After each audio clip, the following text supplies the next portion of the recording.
Hello everyone, myself Gaurav before you and welcome you all in the Believers family।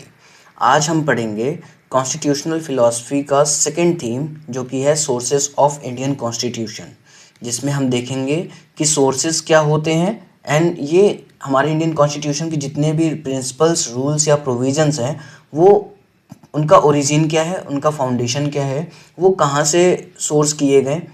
So start करते हैं। Before starting this we just want to know कि what are the meaning of sources of constitution, means what is the meaning of this, कि sources का मतलब क्या है।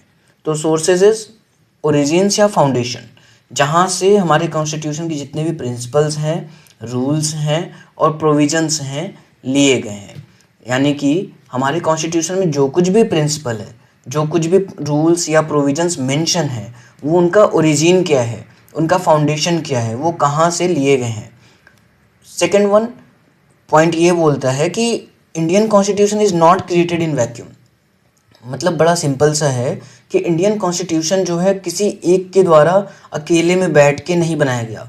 It is a blend of multiple influences, historical, internationally, philosophical और various kinds of influences are there. Means Indian constitution किसी एक के द्वारा नहीं बनाया गया है, कहीं अकेले में नहीं बनाया गया है। This is a living document जो कि मल्टीपल इन्फ्लुएंसेस का एक ब्लेंड है। सो लेट्स सी कि main sources of Indian constitution क्या है। सो पहला is historical sources, second is legal या constitutional, third is philosophical and fourth is international sources. तो हिस्टोरिकल सोर्सेज देखते हैं क्या क्या है इंडिया के कॉन्स्टिट्यूशन में। Government of India act 1935 is the most important source जहाँ से हमारे मैक्सिमम फीचर्स लिए गए। That's why it is also called the mini constitution of India. यहाँ से हमें फेडरल स्ट्रक्चर मिला, प्रोविंशियल ऑटोनॉमी मिली, पार्लियामेंट्री फीचर्स मिले और भी वेरियस फीचर्स यहाँ से लिए गए, बट हमने यहाँ पे बस उसी को मेंशन किया जो एग्जाम पॉइंट ऑफ व्यू से बहुत इंपॉर्टेंट है। गवर्नमेंट ऑफ इंडिया एक्ट 1919 से डायरकी सिस्टम लिया गया। इंडियन काउंसिल एक्ट से अर्ली रिप्रेजेंटेटिव इंस्टीट्यूशंस लिए गए। जो ये फीचर्स हैं, ये सारे features one by one in सारे एक्ट्स से लिए गए हैं। यहाँ पर हम जो फेडरल स्ट्रक्चर है, प्रोविंशियल ऑटोनॉमी है, जो भी कीवर्ड्स हैं इनको हम एक्सप्लेन नहीं कर रहे हैं, जस्ट बिकॉज कि इसको हम आगे जितने भी लेक्चर्स आएंगे वहाँ पे हम इनका डेफिनेशंस एंड एक्सप्लेनेशन देख लेंगे कि क्या होता है। बट अभी हमें बस ये जानना है कि जो भी फीचर्स हैं like federal structures, provincial autonomy, parliamentary features, diarchy system, whatever the features are in our constitution, वो कहाँ से लिए गए हैं। अभी हमारा सोल पर्पस क्या है जानने का, बस ये है कि सारे जो भी फीचर्स हैं, रूल्स हैं, प्रोसीजर्स हैं, वो इंडियन कॉन्स्टिट्यूशन में कहाँ से सोर्स किए गए हैं। ठीक है। सेकेंड वन इज़ व्हाट, कि लीगल या कॉन्स्टिट्यूशनल सोर्सेज। तो conventions and judicial decisions are the first one जो कि लीगली लिए गए, या फिर कॉन्स्टिट्यूशनल सोर्सेज हैं like PM leadership, basic structure doctrine. Basic structure doctrine एक जुडिशियल डिसीजन है जो हमारे कॉन्स्टिट्यूशन में बाद में ऐड किया गया। कॉमन लॉ जो कि रूल ऑफ लॉ को मेंशन करता है, means there should not be rule of man, there should be rule of law. Judiciary should be independent. These all are taken from the legal or constitutional sources. Third one is the philosophical or ideological sources. Means liberty, equality, fraternity. These all are taken from the French Revolution. यहाँ पे liberty is very important. What is the liberty? Liberty is basically a freedom, but a kind of respected freedom. Respected freedom means we are free in our life, but अपने हर action में हम free हैं उतना ही कि जितने में किसी और पर्सन का, किसी और इंडिविजुअल का रिस्पेक्ट डैमेज ना हो रहा हो। लाइक एग्जांपल में जैसे अभी एग्ज़ाम्स चल रहे हैं और कहीं किसी के घरों में पार्टियाँ हों बगल में, तो पार्टी भी ज़रूरी है उनके घर में जिनके घर में है, लेकिन एग्ज़ाम जिनके घरों में बच्चे हैं उनके लिए भी ज़रूरी है। So what should be there, means party जो कर रहे हैं वो इतना करें कि जो बच्चा स्टडी कर रहा है उसको डिस्टर्बेंस ना हो, मीन्स जो शोर है, जो साउंड है वो उसको परेशान ना कर रहा हो और उस लिमिट में रह के कर रहा हो। Equality means what? Equality is the thing कि एक कॉन्सेप्ट है, एक आइडियोलॉजी है जिसमें everyone should be treated equally before the law.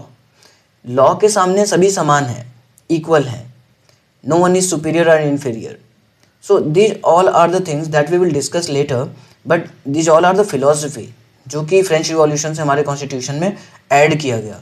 Directive principles inspired by Ireland, ये एग्जाम में भी आ चुका है, so this is important, more important. Fundamental rights USA से लिया गया है। Now last one, international sources क्या हैं? इंटरनेशनल सोर्सेज लाइक यूके से क्या क्या लिया गया? Parliamentary system and conventions. USA से क्या लिया गया? Fundamental rights and judicial review. Ireland से डीपीएसपी। कनाडा से फेडरल स्ट्रक्चर और रेसिडुअल पावर। ऑस्ट्रेलिया से concurrent list. Concurrent list are those things, इसमें वो चीज़ें आती हैं जिसमें सेंट्रल एंड स्टेट दोनों अपनी अपनी तरीके से इसमें वर्क कर सकते हैं। मीन्स एक ऐसा फंक्शन करने का एरिया जहाँ पे दोनों ही काम कर सकते हैं, लाइक एजुकेशन जिनमें दोनों का ही पावर होता है। एजुकेशन में सेंट्रल बोर्ड भी और स्टेट बोर्ड भी होते हैं। हेल्थ में सेंट्रल एंड स्टेट दोनों काम करते हैं। बट द डिफेंस में आर्मी जो है वो केवल सेंट्रल गवर्नमेंट देखती है, नॉट स्टेट गवर्नमेंट। सो वो सेंट्रल लिस्ट हो जाती है। ऐसे ही स्टेट लिस्ट भी होते हैं। पुलिसिंग, जो पुलिस होती है वो स्टेट लिस्ट में आती है। तो this all are the things कि जिसमें जो कि ऑस्ट्रेलिया से लिया गया है। कंकरेंट लिस्ट थर्ड वन, जिसमें दोनों ही काम कर सकते हैं, दोनों ही इस फील्ड में अपना जो भी कंट्रीब्यूशन या फिर पावर रखते हैं। ठीक है। की फीचर्स वैसे तो ढेर सारे हैं, बट यहाँ पे बस वही मेंशन किए गए हैं जो एग्जाम पॉइंट ऑफ व्यू से इम्पॉर्टेंट है। लाइक पार्लियामेंट्री डेमोक्रेसी जो कि यूके से लिया गया, फिर हम कह सकते हैं 1935 एक्ट से लिया गया है। फंडामेंटल राइट्स यूएसए से लिया गया, बिल ऑफ राइट्स से लिया गया है जो यूएसए का है। Directive principle of state policies जो है आयरलैंड से लिया गया है। फेडरल स्ट्रक्चर मीन्स जहाँ पे दो या दो से ज़्यादा लेयर ऑफ गवर्नमेंट हो, सेंट्रल, स्टेट, लोकल, वो ये प्रोविज़न लिया गया है कनाडा या 1935 एक्ट से हम कह सकते हैं। जुडिशियल रिव्यू यूएसए से लिया गया है। प्रीलिम्स फोकस पॉइंट क्या है कि government of India act most important historical source, इसीलिए इसको मिनी कॉन्स्टिट्यूशन ऑफ इंडिया भी कहते हैं। डायरेक्टिव प्रिंसिपल्स आयरलैंड से लिए गए हैं। फंडामेंटल राइट्स यूएसए से लिए गए हैं। यूके कॉन्स्टिट्यूशन, पार्लियामेंट्री कन्वेंशंस, है ना। सो प्रीलिम्स में आए हुए क्वेश्चन जो हैं इस टॉपिक से वो है पहला, the concept of DPSP in the Indian constitution was borrowed from Ireland. Second जो क्वेश्चन इससे आया हुआ है वो है which of the following was the major source for the federal structure of the Indian constitution. Then 1935 act 1919 में दायर किया आया था। Fundamental rights in India were inspired by which country? Fundamental rights USA. Mains में इससे related दो questions अभी तक जो आए हैं वो है examine the sources from which the Indian constitution has derived it's provisions like historical, international, philosophical and legal, this all sources. और इनमें जितने भी टाइप्स थे इन सब को हमें यहाँ पे बताना होगा वन बाय वन।